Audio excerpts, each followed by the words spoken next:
Hi everyone, welcome. We'll wait a couple minutes until people are able to join and then we'll get started.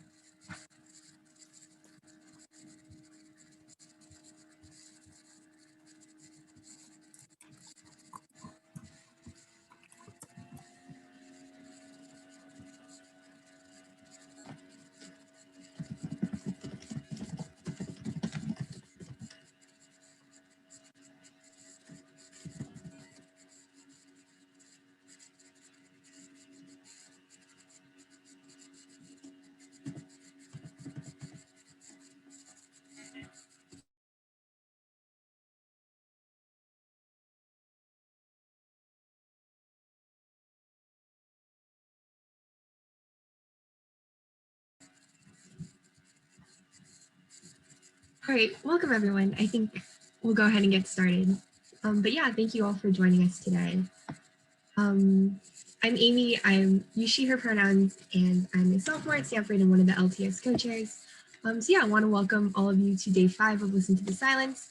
We're super excited to have you all here for today's presentation. Today's presentation will be led by Dr. Russell Jeung.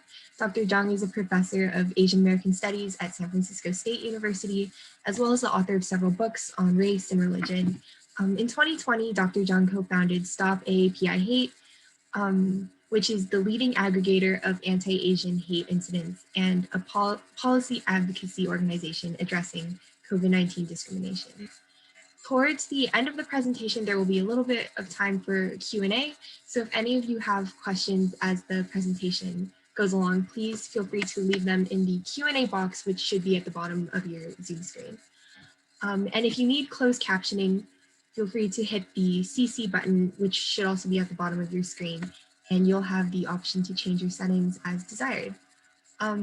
So yeah, without further ado, Dr. Jeung, thank you so much for joining us today. Our community is really excited to hear from you. And yeah, we'll hand it over to you to introduce yourself and get the presentation started. Okay, thanks, Amy. I'd like to thank Amy and Latna, Serena, and Gerald, and everybody who's been organizing this Listen to the Silence conference. I know it's been going on for years now, and I'm glad to join you at this time and at this conference. You know, it's a really troubling time for the Asian American community. If you've watched the news, you've seen horrific graphic footage of our elderly pushed and shoved, and some have even died. I live in the neighborhood, or I grew up in the neighborhood where that Thai American man was pushed and killed, and my 94-year-old mom used to walk around that neighborhood all the time. And what she says after hearing about the recent attacks is that she would only walk on Clement Street, where there's a Chinese ethnic market area. And it's really sad to think that our elderly have to retreat to an ethnic enclave for fear of their own physical safety at this moment, but that's the situation. So I'm going to share with you what's been going on, why it's been happening, the impact of racism on our community broadly, and then some of the policy prescriptions that Stop AAPI Hate has developed. To let you know background, last year when COVID-19 was going to come from China, I knew, because I study Asian American history, that Asians in the US would be scapegoated for it and then would be met with interpersonal violence and racist attacks and racist policies. And that's exactly what happened. So we decided, because people don't believe that Asian Americans experience widespread institutionalized racism, we decided to create a tracker, a website in different languages, just to collect firsthand accounts of what was going on. And we established the website in March last year, and immediately we were flooded with hundreds of incidents a day. We now have reports from every state, and the accounts are harrowing. They're just traumatizing. And I could talk a little bit more about how traumatizing they are. But to give you a taste of what we're seeing on a daily basis, I'm going to invite, I guess, Serena and Ben to read some of these events. And so these are all elderly people who've reported. You don't think of Asian American senior citizens going online, lifting up their voice and complaining about racism, but they are. They know mistreatment when they experience it. You don't think of immigrants who don't speak English fighting for racial justice, but they are. We're getting hundreds of reports from limited English speaking people on Vietnamese website, on a Hmong website to complain. So as you hear these incidents, I invite you to just let them wash over you. Feel your response, both physically, how you respond, and emotionally, and feel free to chat it in if you have the capacity to chat. Or maybe you could even just put in the question and that. Well, yeah, put in the question and answer just so that we could read it back to you. So Serena, can you start, and then whoever else is the reader? Yeah, I can start. A litany of lament. Customer began screaming at me for no reason while in line and correctly distanced at more than 6 feet. I'm mostly Chinese and my family has been in San Luis Obispo since 1860s or 170 years. I'm fourth generation in San Luis Obispo. Guess I will never be an American. Would you like me to continue? Is there another reader? Yeah. Waiting to cross the street, I felt something on my head and it turned out to be spit all over my hair and back of my coat. I was repeatedly spit on by a big white guy, 67-year-old, New York City, New York. I was standing in an aisle at a hardware store when suddenly I was struck from behind. Video surveillance verifying the incident in which a white male using his bent elbow striking my upper back. Subsequent verbal attacks occurred with, "Shut up, you monkey," "Fuck you, China man, go back to China," "Bringing that Chinese virus over here." 67-year-old, San Francisco, California. On my daily walk in my hometown, Sausalito, wearing a face mask, a white woman yelled at me, "I hate Chinese people. Why do they come to this country?" When she passed me, I was stunned by her words and caused me to fear and be more alert of my surroundings. A 71-year-old from Sausalito, California. My wife and I were taking a walk minding our own business when two dogs tried to attack us. When the woman owner came to us, she said, "The reason the dogs are afraid of you is because you eat dogs," then said, "You need to go back from where you came from." We were shocked to hear this. 67-year-old from Simami, Washington. Waiting to enter the pharmacy to get prescription, group of construction workers not doing social distancing made fun of the situation by mocking me, fake coughing, spitting, and made slant eye gestures till I told him to cut it out.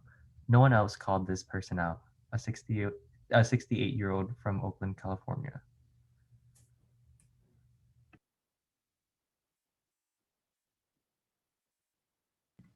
I was shopping and Child grabbed my arm. Child said I should go back to my country, and I was the reason his father died. Mother came up and put her hand on my arm. She didn't try to help me. Bakersfield occasionally has ignorant people who make fun of how I talk and look and tell me to go home, but this is the scariest and saddest experience I've had in the US since about 1977. 70-year-old from Bakersfield, California. As I was leaving the restaurant, a white male stormed up to me and verbally harassed and terrorized me, screaming, "Return to China, you effing Asian," and other hateful racial slurs, threatening me physically. This went on for several minutes as I departed the scene quickly to call police, a clear case of racial hatred towards me. I gave a verbal account to another officer who arrived later. I have not heard back from anyone, a 67-year-old from Alamo, California. Okay, thanks. So if you want to respond or just feel anything, feel free to put in the question and answer so we could see. Oh, and then maybe Amy could read it out. Some of the comments that's or how you feel.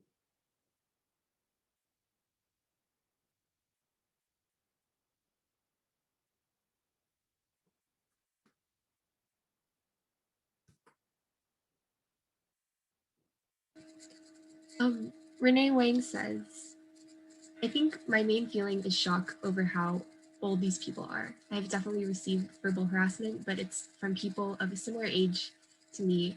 But it's so hard to imagine this outside my own age range for some reason.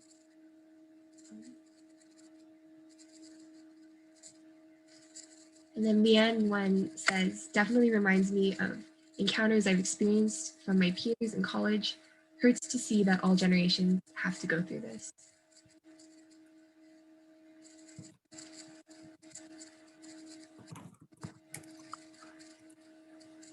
Their responses? You just do one word feelings.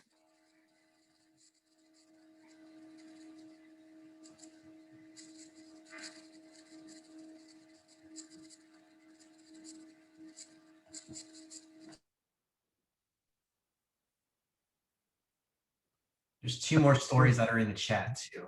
Yeah. One's from Dr. Josephine Kim. What's most hurtful is this happening to our elders goes against the very fundamental values we abide by, which is to honor and respect our elders. They are wisdom. Eddie Tiongson mentions the Alamo story resonates as I grew up in the neighboring city. For the police not to get back is sad, but not surprising.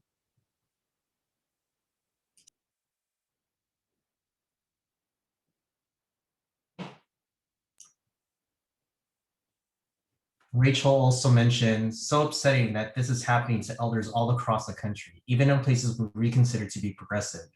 It's also very sad that even children are repeating this behavior.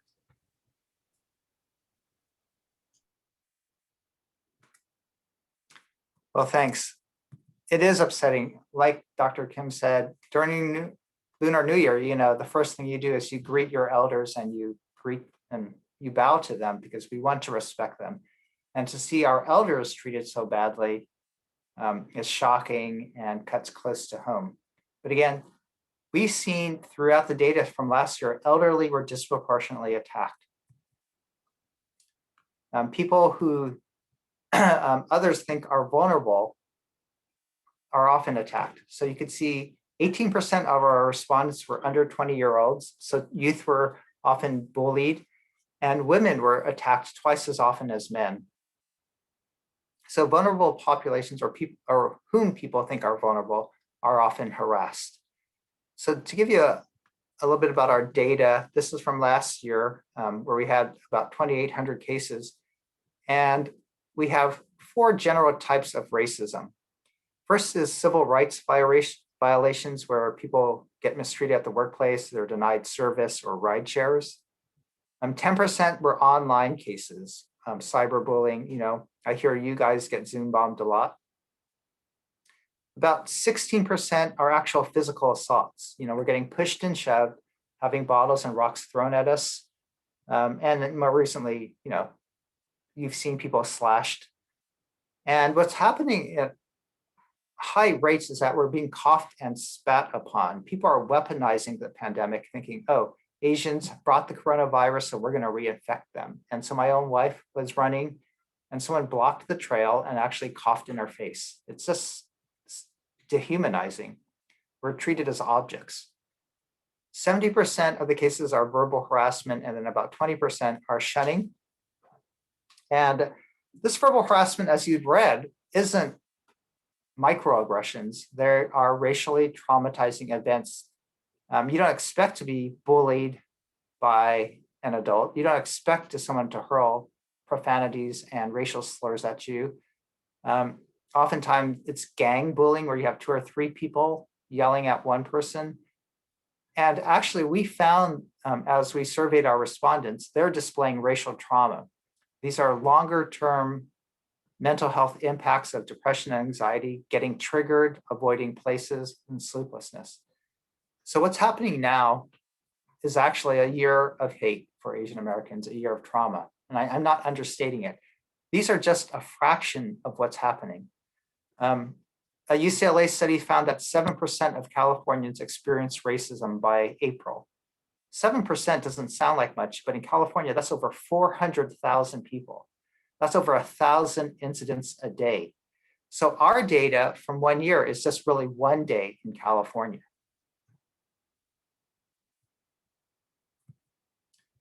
You can see here, right, of discrimination is mostly in businesses, because that's where we go out in public and interact with people. And I'm going to talk about how we could stop harassment at private businesses later.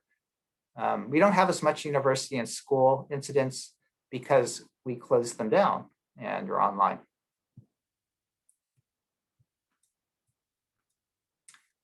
And there is a clear case of racial profiling. The disease came from China, so there is a lot of anti-China sentiment, but Chinese only make up 40 to 45% of the respondents. We can tell it's racial profiling because if you look East Asian, you're more likely to get attacked. So Koreans, Filipinos, and Vietnamese and Japanese are also attacked. So what's happening is if you look East Asian, you'll be racially profiled, people will feel threatened, and they'll go into flight or fight mode. A Latinx man in Los Angeles was punched and told to go back to China. An indigenous person in Vancouver was punched and told to go back to China. Again, it's not if you're Chinese necessarily, it's if you have that Asian look, then you're threatening.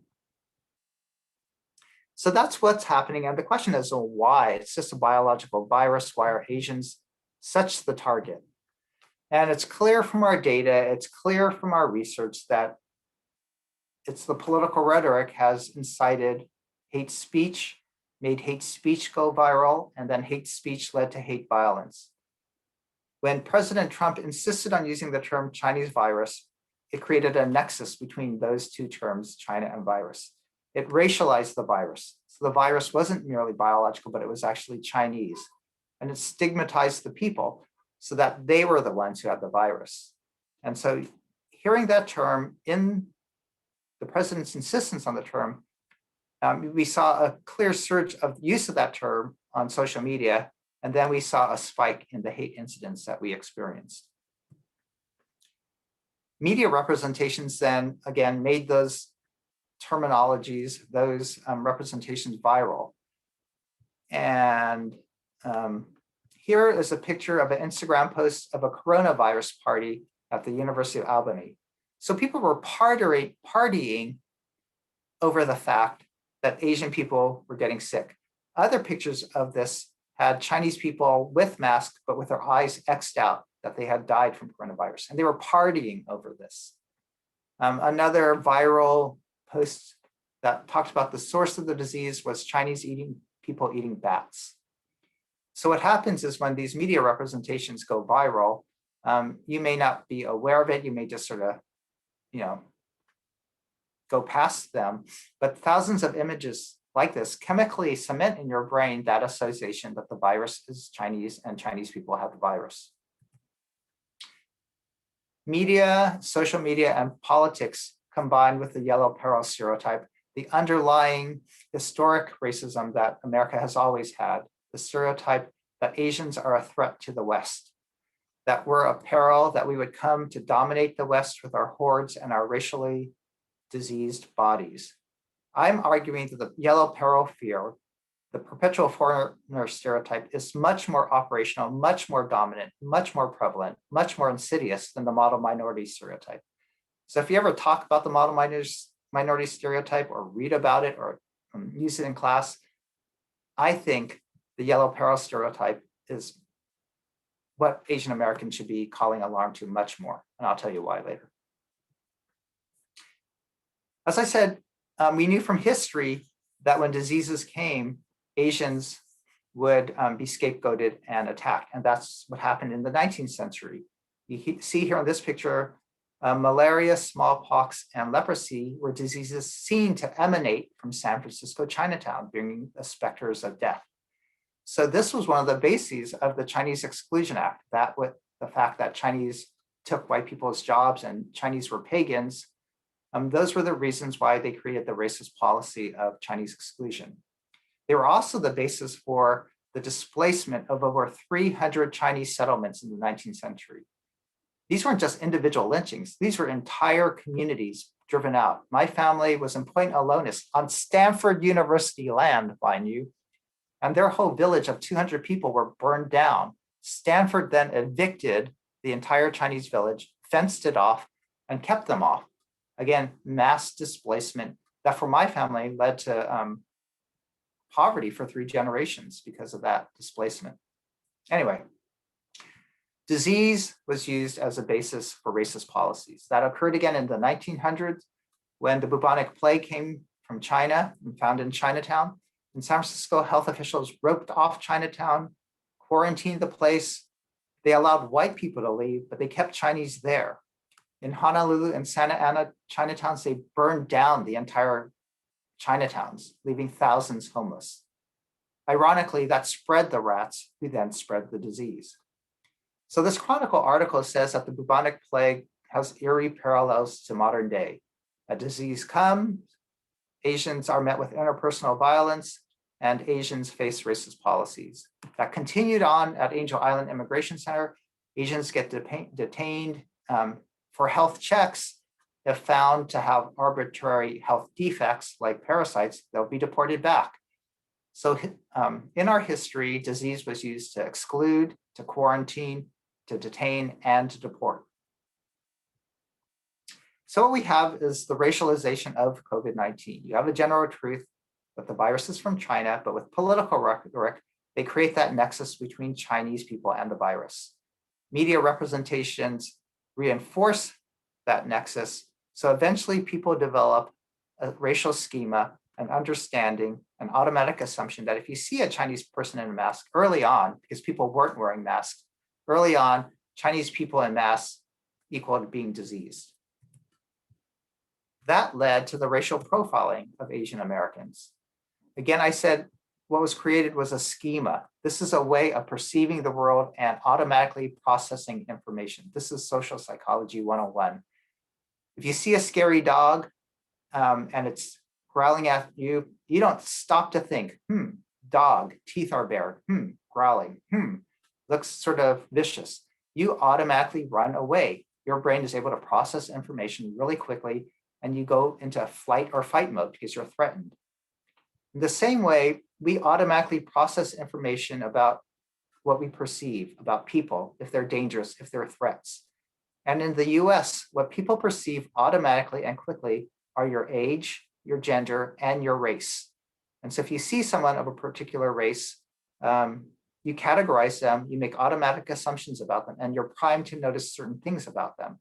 We all have these implicit biases. So everybody, I would argue, holds stereotypes. I have stereotypes, they operate. I would think an Asian wearing a mask early in the pandemic is more likely to have a disease than a Latino person wearing a mask. That's just the way our brains operate.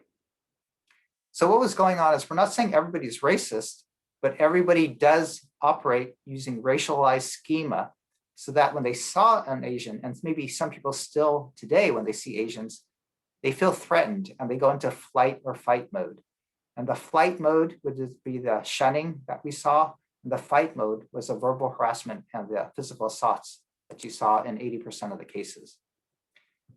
So again, I think this sort of explains the surge in racism against Asian Americans. We have the conditions of war and economic downturn and pandemic. The war is the US-China trade relations. And that led to this sort of profiling of Asian Americans and the subsequent attacks. So I hope that makes sense. If there's any questions about the process of racialization or why people are more racist towards Asians at this moment, I think this sort of explains it, and you could put in questions. But this is a real important point that I want to make. I know you had a talk about South Asians and Black Lives Matter yesterday, is that Asians are racialized as perpetual foreigners. You could see that in COVID-19, that people see us and they see us as being disease carriers, outsiders, being the source of the disease, bringing it in. And because we're outsiders, they try to exclude us. They tell us to go back home, you effing chink. You saw that in the incidents. Also, policies saw us as outsiders. So during the Trump administration, Chinese scientists and researchers were banned. They banned immigration overall. So you couldn't have family reunification last year. They banned or they cut refugee resettlement. They cut H-1B visas. We were outsiders to be excluded, and that was reinforced by policies. We saw when George Floyd was murdered that America's discourse is clearly a white-black race relations binary. And so Asian Americans during the Black Lives Matter height of last summer, saw what was happening and wondered, gee, are Asians complicit with white supremacy, or are we in solidarity with Black Lives Matter? But overall, we felt left out of the discussion because we're neither white nor Black, right? You may feel like, well, where do I fit in America if the discussion is white or Black? When they poll people and show surveys of the electorate and the racial vote, Asians are always excluded. We're neither white nor Black. That's because we're on a different racial dimension and we face racism on a different dimension. We're either insiders when we're the model minority and Crazy Rich Asians or Bling Empire, or we're outsiders. What's happened again during this condition of war, this condition of pandemic, the situation of economic downturn, we're seen as a perpetual foreigner. It happened during Japanese American incarceration. It happened after 9/11 with Islamophobia. It's happening now with Southeast Asian deportation. This perpetual foreigner stereotype is more operational, has more insidious impact, has been killing our elders. So if you're going to talk about stereotypes that Asian Americans face, this is a stereotype that's killing us. This is the stereotype that we should be raising alarm about. Stanford students may complain about the model minority because maybe that's how you've been mistreated. People may say, oh, you're so smart. Can you help me with my homework? Oh, you're so quiet. But no one's really died because they were the model minority. And you may not, as a privileged Asian American, I think model minority is a stereotype of the privileged. But if you're an immigrant, you're probably a lot more subject to this perpetual foreigner stereotyping. You may be made fun of because you don't speak English well. You may be made fun of because you don't have an accent. You may be harassed because you look different. You may always feel like you don't fit in because people look down on you, right? So I think this stereotype is actually maybe how our immigrant generation, our parents and grandparents have to deal with a lot more than they have to deal with being the model minority.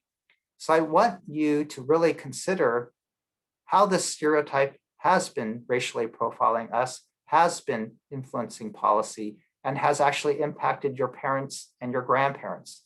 And maybe that'll help bridge the gaps between generations, those who are stereotyped as model minorities and those who are stereotyped as outsiders. I think this dynamic also bridges us with the Latinx people. As they are mass detained, as they build walls at the border to keep them out, they've stopped migration to keep us Asians out. Overall, we're in partnership with Black Lives Matter. We just have different dimensions of racialization, and we're trying to dismantle different fronts of white supremacy. So I would argue that together, even though we're working on different dimensions of racism, we're still working together to dismantle this system that creates binaries, that elevates some groups and oppresses other groups. I could talk more about this later on, about how stereotypes are operating. But I want to quickly go through and finish it about the impacts on our community. So again, structural racism of America has been exposed by COVID-19, and COVID-19 has shown how Asian Americans as a community of color also bear the brunt. Asian Americans are the racial group that are having the most mental health distress of any racial group in the US right now. And those who experience racism have even higher rates of depression, stress, anxiety, and somatic symptoms. So again, like I said, we're experiencing racial trauma. And I could talk more about that. The second impact of racism has been on our employment and small business economics. Because people were shunning our businesses even before shelter in place, people were avoiding nail salons and restaurants, our businesses had to close earlier and our community went jobless sooner. It'll take longer for the Asian American community to recover. So Asian Americans are the most unemployed group after African Americans in the US right now. Again, this is another impact of racism on our community. And finally, like I said, racism has had impact on our community in terms of anti-immigrant policies. Not only did Trump cut off a lot of migration processes to exclude us, he cut off WeChat, the primary social media platform for Chinese-speaking people. People do business on WeChat. People do business, they talk with their family, they actually even worship over WeChat. By banning WeChat, Trump actually denied us our constitutional freedom of speech. He denied us our constitutional freedom of religion. Trump also cut off racial sensitivity trainings. He banned that. So this talk I'm giving you now, this very talk is a banned talk. Last year, my talks were canceled to federal employees because we were talking about race. So congratulations, you're hearing a forbidden topic, and you could whisper it out to your friends later on. So those are the impacts, but the community has been resisting. And I said history repeats itself. We know when a disease or war or economic downturn, Asians are scapegoated, Asians meet interpersonal violence and racist policies. But history repeats itself also in that Asians have always resisted the discrimination they faced. They've always fought back. During Chinese exclusion, there were thousands of court appeals. There was a mass boycott against America.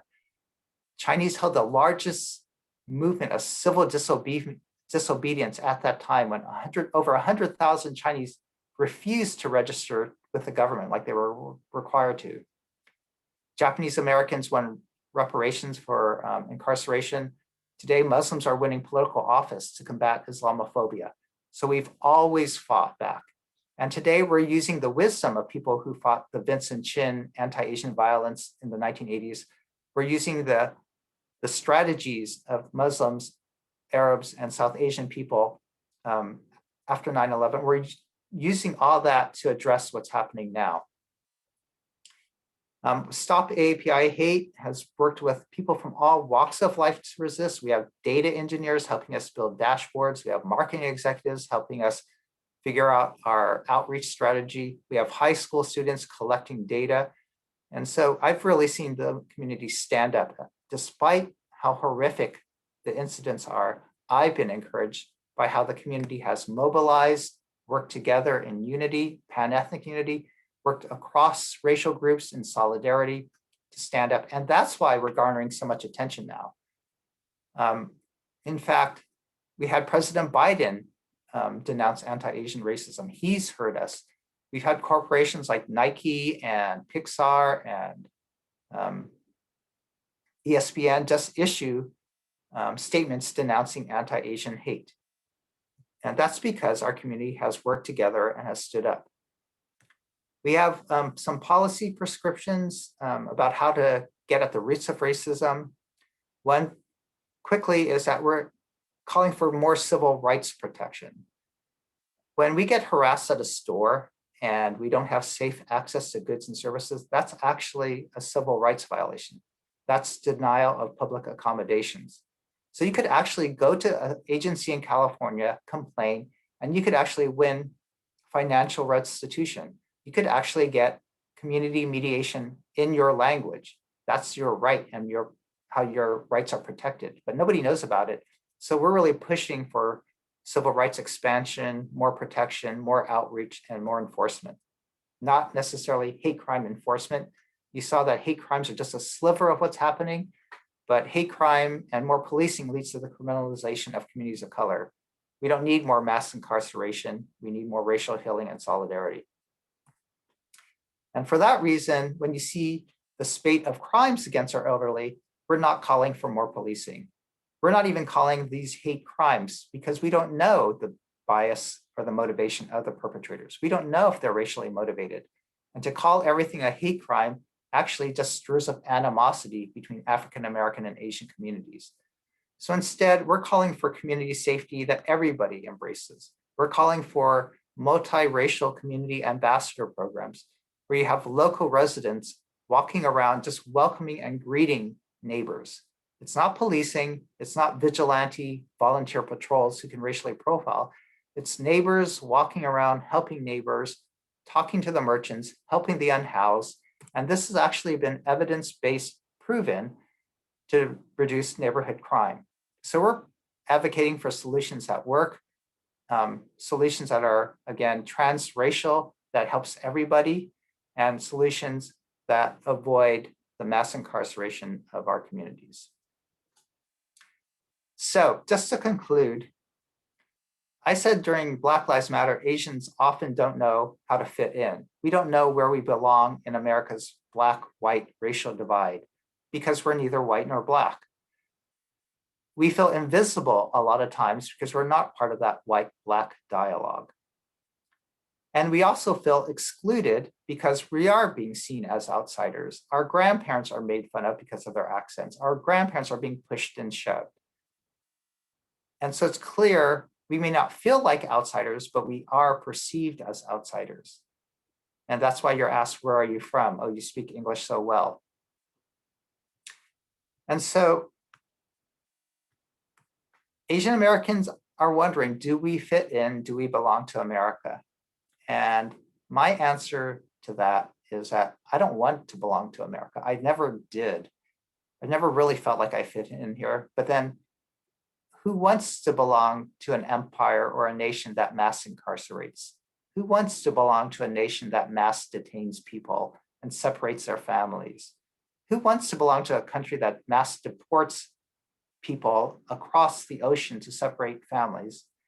Who wants to belong to a nation that mass bans migration of others that they think are disease carrying, that they think are national security threats?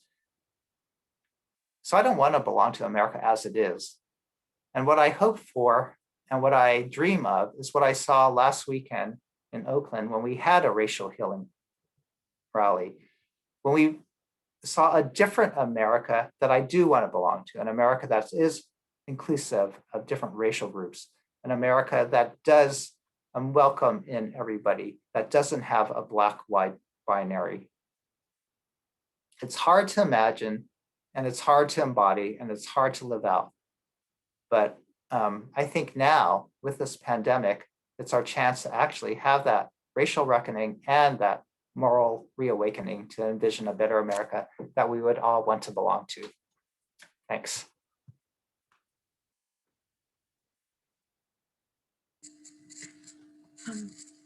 Yeah, thank you so much, Dr. Jeung, for sharing with us and for sharing your insight and presentation. It was super insightful, and I think the community really appreciates it. At this time, we wanted to do a bit of Q&A. So if anyone has any questions that they wanted to ask, feel free to put them either in the chat or the Q&A box, and we'll try to get to them.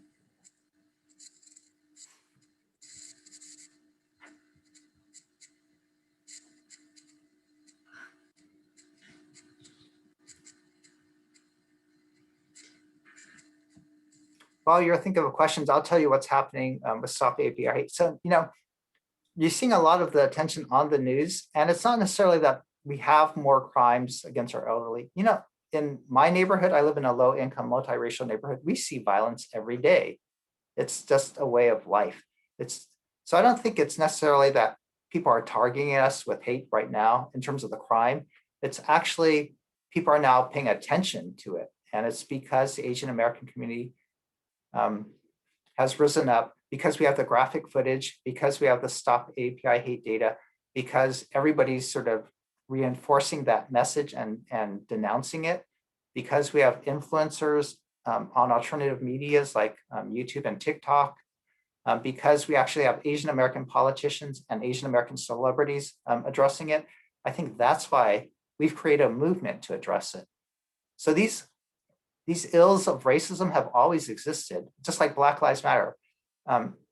Police shootings have always occurred, but we were able to take advantage of this moment to raise attention to it. And so I really congratulate the community. So we actually are going to have a TikTok to learn Stop AAPI hate curriculum that TikTok is going to put out. We're actually going to have Salesforce sponsor and help us do our data analysis. So now corporations are actually attuning to us. Branch 99, our favorite suburban Asian market, is going to put up banners about stopping AAPI hate. So, so we're getting a corporate response, which is sort of shocking. Every actor in Crazy Rich Asians would be shamed if they didn't support Stop AAPI hate now. So be on the lookout for these things in the near future. Oh, someone's actually holding a rock concert for Stop AAPI hate. the slant. So again, we're getting, it's not us, but I think that our community is getting attention and we're getting heard because we're lifting it up.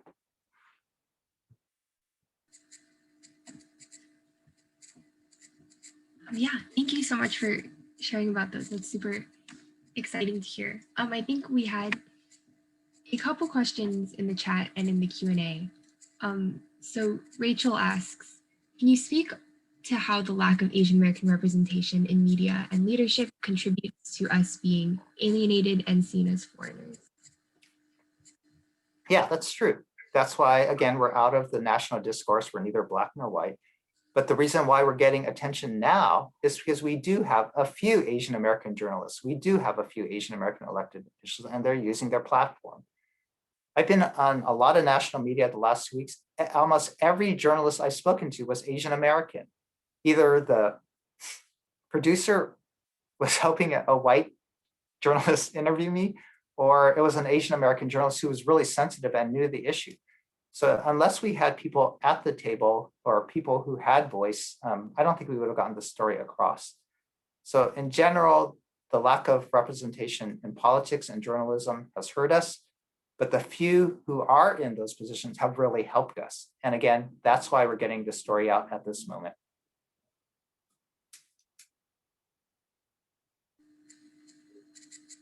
Yeah, thank you.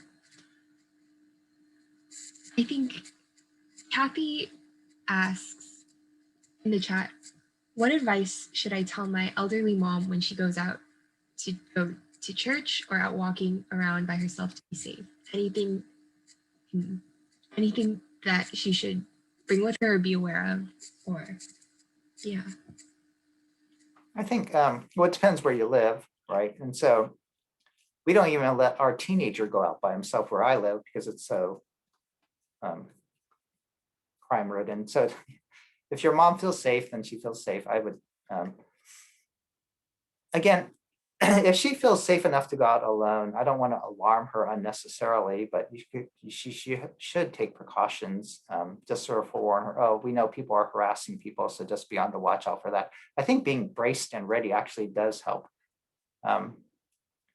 And again, if you don't want her to go out alone, accompany her, be a good daughter or a good son and go out with them. But so I guess tell them what's going on, don't alarm them, and then support them if they want you to go with them. Spend some family time with your mom or dad, even when it's not Mother's Day and Father's Day. I don't know if that helps. I don't know. And so in Oakland and San Francisco, we're calling for what we call Chinatown strolls. We want people to go out there and just frequent Asian businesses that are facing a hard downturn, to go shopping and just be out and about. And then with more people around, again, in physically safe distance, people will feel safer because there's more eyes and ears out there. We don't need patrolling, but we do need people out there.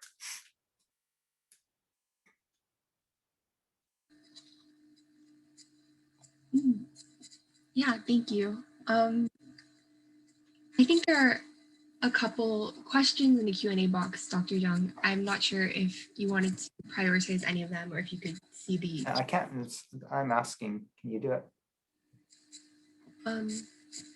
Yeah, I guess next question from Renee is, how would you compare Asian American movements today with the ones in the 60s? So like the Third World Liberation Front and 80s, so post Vincent Chin. I think it's really different. So I study social movements. And actually in the 1960s, I think the students were sort of similar, so it's easier to build solidarity. They were mostly, from my impression, more working class. So they came from neighborhoods where they could understand the class conditions of oppression, of racism. I think they just had more time to be activists and to think about societal concerns. The period was more militant, maybe like today with Black Lives Matter.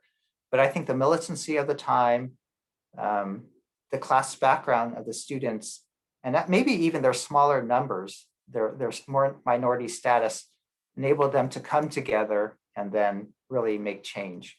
But they really had to, again, to work in relationship with the Black Student Union. In the 1980s, it was the first real pan-Asian movement with the Vincent Chin case because he was killed for being mistaken as a Chinese person. But back then, they didn't have the networks we have now. They didn't have the internet. So what makes today's movement different is that it's similar in that we had the Black Lives Matter movement set the tone, just like the Black Power movement set the tone in the civil rights movement. So with the Black BLM, made people realize, wow, America is systematically racist. There's institutionalized justice. So when we saw that happening to Asians, I don't think anybody was surprised. They go, oh, there's another racial group facing racism. We already knew America was racist, but now here's another, confirmation of that. For at least 60% of America, they see it and they believe how people could be racist. So BLM set the tone. But today, what we're doing, the thing that's different is that we have social media. And that really helps us communicate, to network. We can learn from activists who dealt with Islamophobia on the East Coast.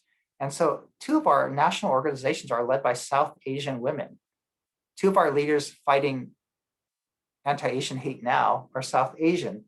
So they may not be racially profiled in the same way as East Asians, but they have the experience of dealing with Islamophobia. So they're using their strategies and wisdom and helping lead this current bout of anti-Asian racism. I think that's really cool. They had great strategy sessions saying, this is what happened after 9/11. South Asians were detained, they were deported, they had to register. They had their temples attacked.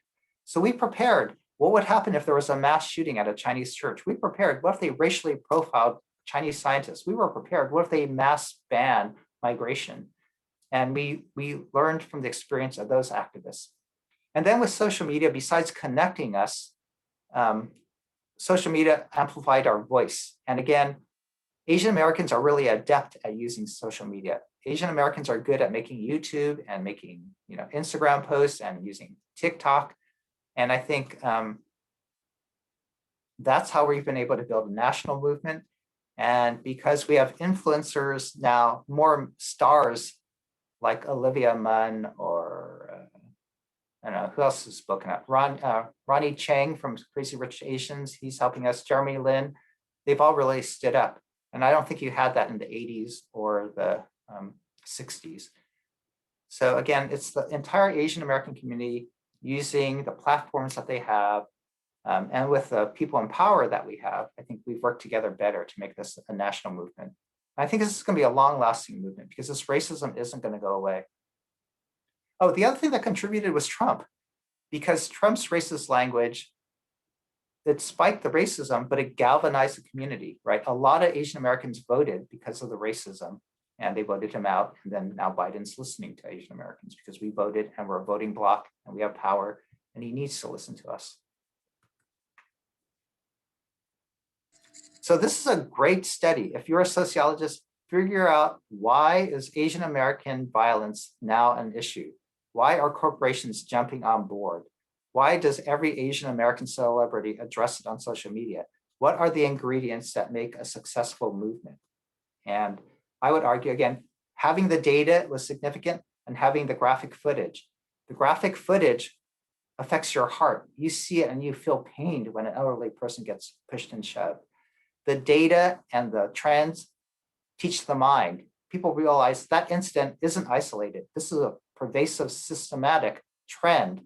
So we're trying to reach the hearts and the mind as we build the movement. That's how you make change. You can't just educate people at Stanford and they're going to become aware.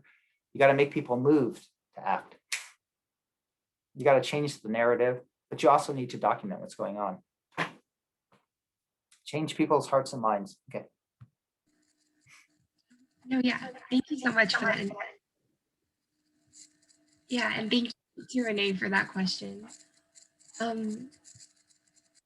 I don't know if Dr. Jeung, if you can see the chat, but if not, we had a question from Serena, who asks, though we've seen a unified response from Asian Americans in regards to a response to anti-Asian hate crimes, mainstream media hasn't covered it as extensively. why do you think this is? I don't know. I maybe because of my position. I was last week I was on Time, New York Times, Time Magazine, Washington Post, NPR, CNN, NBC. So I don't know. I felt like I was on the news a lot, but maybe I was looking out for myself and saying, "Where's Russell in the news?" But so I don't know. I guess it's your perspective. I don't know. Maybe we have different news sources, but from my perspective, it seems like for now, at this particular moment, maybe this week and last will be at the height. So you have media cycles, and they can only pay attention to some issues for a certain amount of time. If Asians continue to get killed and you have footage of it, then we'll stay in the news. But I don't think this is going to last, right? Because we're not going to get such sensationalist stories. So even like Black Lives Matter, climate change, that goes in and out of the news really quickly. So it's hard to say we're represented or invisible. It just depends on where you look. I think, again, a better indicator is if politicians are paying attention and if corporations are paying attention.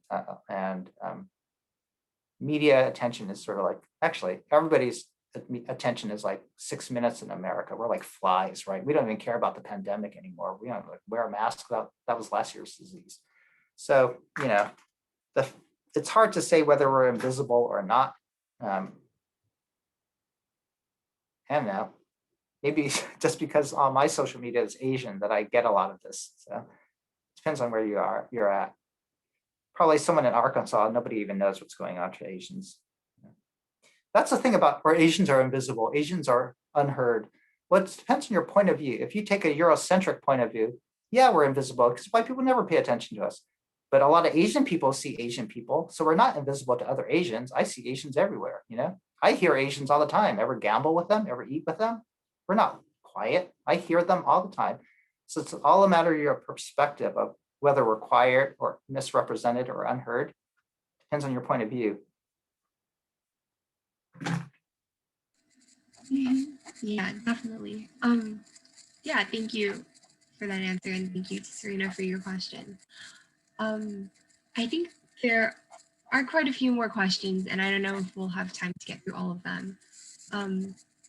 But I think one interesting question that was in the Q&A box is, what are experiences and advice you can share about building cross-racial solidarity with other communities of color against systemic racism? This person shared, I found it difficult to explain how Asian Americans are racialized to allow other communities of color to see how they have a stake in our collective struggles. Yeah, so if you'd be able to speak on that a little bit. Well, I think the diagram I gave you may help, to say, yeah, we could be in solidarity with Black Lives Matter, although we're racialized in a different way, right? Because we're seen as outsiders. You could show them how we're portrayed as outsiders by, again, showing them the interpersonal attacks against us. People are getting killed because they're seen as outsiders, and because of the policies directed against us, we're being excluded. It's clear time and time again, we're attacked as outsiders. Policies exclude us. Violence exterminates us. So I don't know if the problem is making others see that we face racism. I don't think that's hard. One of the problems with solidarity from the Western, maybe American model, is that solidarity is transactional. It's a market exchange. I'll show up for you if you show up for me, and that's not really solidarity. It depends on your definition of what solidarity is. So I take an Asian perspective of solidarity. I say, I'm in solidarity with you when I treat you like my family. And when I'm hurt when you're hurt, and you're hurt when I'm hurt. That's how family operates. I'll do anything for you unconditionally. And if we could build that sense of family, then we have solidarity.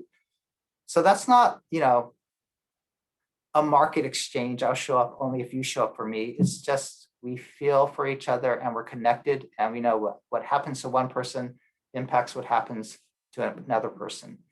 So I don't know how to build solidarity. I think, and in some ways, don't worry about how people treat you as an Asian. You just got to be acting in solidarity the way you can for others. And maybe as we model what it looks like, then others will reciprocate with that same type of solidarity.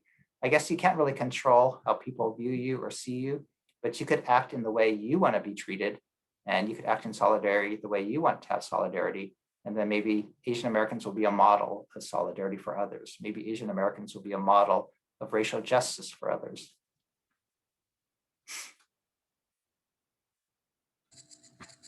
Yeah, thank you so much for that insight. I think we're nearing the end of our hour, and I just wanted to apologize to everyone. I know we didn't get through all of your questions, and a lot of people had really great questions. So we'll try to collect them, and then maybe people in the community will have answers or responses. But just wanted to say thank you again to Dr. Jeung for sharing the space with us and sharing your insight. We really appreciate you taking the time to share with our community. To everyone watching, thank you so much for listening and participating and sending in your questions. This was our last educational event of the conference. We do have a social event tomorrow, and we hope to see you all there. Ben, our logistics co-chair, also linked a form, a feedback form in the chat, and we'd really appreciate if all of you would be able to fill that out. Other than that, thank you so much for joining us, and we hope you have a great evening. Thank you. Thanks, Amy.